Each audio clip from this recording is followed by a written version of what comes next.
आज ही डाउनलोड करें Skymet mobile app, पूछे मौसम का हाल अपनी पसंदीदा भाषा में और रहे बाकियों से एक कदम आगे। नमस्ते दोस्तों, स्काईमेट वेदर में आप सभी का बहुत बहुत स्वागत है। मेरा नाम महेश पलावत है। आज हम देखेंगे कि अगले एक सप्ताह तक किस तरह का मौसम रहेगा और होली के आसपास किन किन जो शहर हैं वहां पर बारिश होने की संभावना दिखाई दे रही है। तो आपको मालूम है कि वेस्टर्न डिस्टर्बेंस जो थे वो फरवरी के आखिर में सबसे ज्यादा स्ट्रॉन्ग आए थे और शुरुआती दौर जो मार्च का था उसमें भी काफी स्ट्रॉन्ग वेस्टर्न डिस्टर्बेंस आई थी।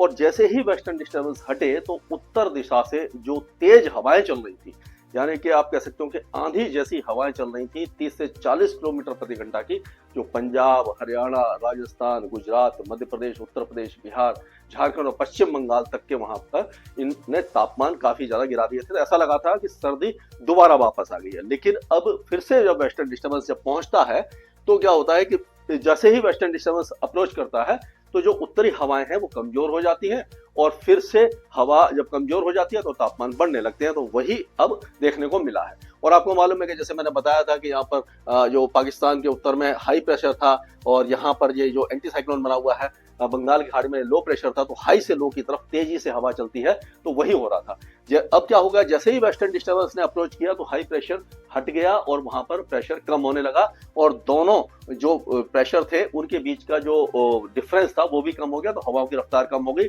तो अब आपने देखा होगा कि टेम्परेचर बढ़ने लगे हैं। अगर हम देखें तो टेम्परेचर आप देखेंगे हम कि काफी ज्यादा बढ़ने लगे हैं इस इलाके में।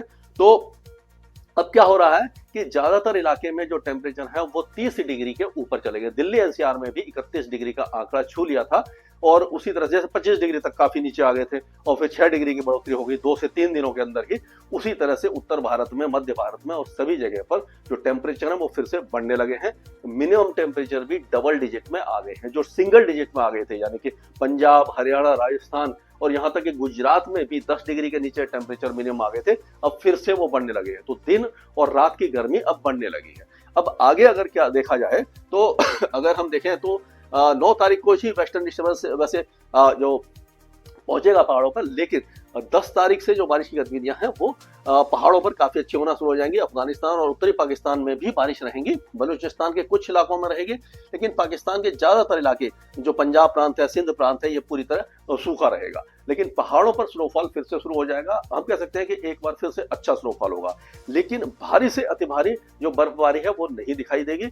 ऊंचे पहाड़ों पर बर्फबारी अब लगातार एक सप्ताह तक रुक रुक करके जारी रहेगी, कभी कम कभी ज्यादा, क्योंकि एक के बाद एक 2 वेस्टर्न डिस्टर्बेंस यहाँ पर पहुंचने वाले हैं। तो आप देखिए कि ये 10 तारीख का वेदर है, इसमें पूरी नेपाल के पहाड़ों से लेकर के अरुणाचल प्रदेश, सिक्किम, यहाँ तक वेदर एक्टिविटी है। और एक जो सर्ज है जो पूर्वी हवाओं की, वो फिर भारत के दक्षिण तट पर दिखाई दे रही है, यानी साउथ कोस्ट आंध्र प्रदेश से लेकर के आप तमिलनाडु के तटों तक। आप देखिए श्रीलंका में बहुत अच्छी बारिश है, अंडमान में भी काफी अच्छी बारिश हुई है पिछले 24 घंटों के दौरान। अगले 2 दिनों के दौरान अंडमान और निकोबार द्वीपों में भी अच्छी बारिश की संभावना है। Neil, Havelock, Port Blair, Car Nicobar, जितने भी जो इलाके हैं यहाँ पर सभी जगह पर बारिश होने की संभावना हमें दिखाई दे रही है। हवाएं अभी भी थोड़ा सा स्ट्रॉन्ग रहेंगी, यानी कि पूर्वी उत्तर प्रदेश, बिहार, झारखंड में थोड़ा तेज हवा चलती रहेगी, तो गर्मी से कुछ राहत दिन के समय मिलती रहेगी। और उसके बाद अगर हम 11 तारीख की बात करें तो 11 तारीख को थोड़ी सी बारिश में कमी आएगी, लेकिन पाकिस्तान वगैरह में बारिश रहेगी। पूर्वोत्तर राज्यों में फिर से बारिश बढ़ जाएगी। और 11 तारीख को अगर हम देखें तो चेन्नई से लेकर के पुडुचेरी, कराईकल, नागापट्टनम, तंजावुर, पुदुकोट्टई, इस सारी जगह इलाके में बारिश जो तमिलनाडु के कई इलाकों में होगी। दक्षिणी कर्नाटका, बेंगलुरु में भी हल्की बारिश हो सकती है और उसी तरह से केरल और लक्षद्वीप में बारिश बढ़ जाएगी, यानी कि जो अंडमान में थोड़ी सी कम हो जाएगी, लेकिन दक्षिण भारत में बारिश बढ़ जाएगी। ये 11 तारीख को। और 12 तारीख होते होते हम देखेंगे कि 12 तारीख होते होते पहाड़ों पर एक बार फिर नया वेस्टर्न डिस्टर्बेंस आएगा। पाकिस्तान के कई इलाकों में बारिश की गतिविधियां शुरू हो जाएंगी। अफगानिस्तान में अच्छी बारिश होगी। पंजाब से लेकर के उत्तरी हरियाणा और जो उत्तराखंड है यहाँ पर भी बारिश और स्नोफॉल होगा, यानी उत्तराखंड के ऊंचे पहाड़ों पर।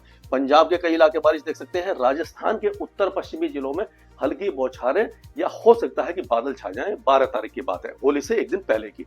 और जब होलिका दहन होगा उस दिन हम कह सकते हैं कि हरियाणा और पंजाब के कई इलाकों में, यानी कि गुरदासपुर और अमृतसर, तरन तारण, फिरोजपुर, फजिल्का, लुधियाना, जलंधर, ये पटियाला, ये सारे इलाकों में बारिश की संभावना नजर आ रही है। उत्तरी इलाकों में ज्यादा होगी, दक्षिणी इलाकों में कम होगी।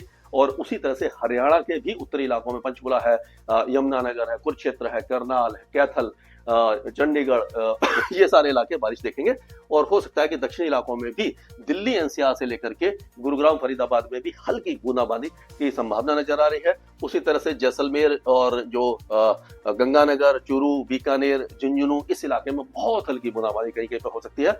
उत्तर पश्चिमी उत्तर प्रदेश में जैसे कि मुजफ्फरनगर, सहारनपुर, बिजनौर यहाँ पर भी चांसेस हमें दिखाई दे रहे हैं। और फिर जो क्या होगा कि 13 तारीख होते होते जो होली जलने वाला दिन है उस दिन हो सकता है कि गोवा से लेकर के केरल तक बारिश हो जाए, लक्षद्वीप में बारिश बढ़ जाए, तमिलनाडु में बारिश करती है एक बार फिर कम हो जाएंगी। अब जिस दिन होली का रंग खेला जाता है उसके बारे में बात करते हैं।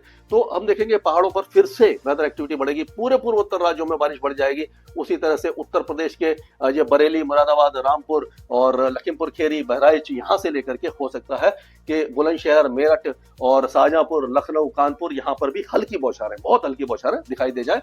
और हो सकता है कि उत्तरी जो ग्वालियर क्षेत्र है यहाँ पर भी मध्य प्रदेश में कुछ वेदर एक्टिविटी हो जाए। सवाई माधोपुर और धौलपुर, अलवर जो इलाके हैं यहाँ पर भी कुछ वेदर एक्टिविटी हल्की फुल्की वाले बौछारें दिखाई दे जाए। उसी तरह से गंगानगर, हनुमानगढ़, चूरू, बीकानेर, झुंझुनू, सीकर, अलवर, दौसा, करौली, भरतपुर ये जो इलाके हैं ये भी बारिश देख सकते हैं। दिल्ली एनसीआर में छुटपुट बौछारें, यानी कि होली वाले दिन मौसम थोड़ा सा ठंडा हो सकता है, गर्मी कम हो सकती है, थोड़ा सा दिक्कत आ सकती है, तो थोड़ा सा ध्यान रखने की जरूरत है उस समय। और अगर देखें तो दक्षिण भारत में बारिश की गतिविधियां कम हो जाएंगी। एक नया साइक्लोनिक सर्कुलेशन ये बंगाल की खाड़ी में शुरू हो जाएगा जो धीरे धीरे तमिलनाडु की तरफ बढ़ेगा। तो इस तरह का वेदर रहने की संभावना हमें दिखाई दे रही है। तो हम कह सकते हैं कि होली तक वेदर एक्टिविटी जो है पहाड़ों पर होती रहेगी और दिल्ली एनसीआर के साथ साथ उत्तर भारत भी हो सकता है कि हल्की बारिश देखे। स्काईमेट वेदर में अभी के लिए इतना ही। मौसम से जुड़ी सटीक जानकारी और खबरों के लिए हमारे YouTube चैनल को सब्सक्राइब करें और बेल आइकन दबाकर हर खबर पर रखें नजर।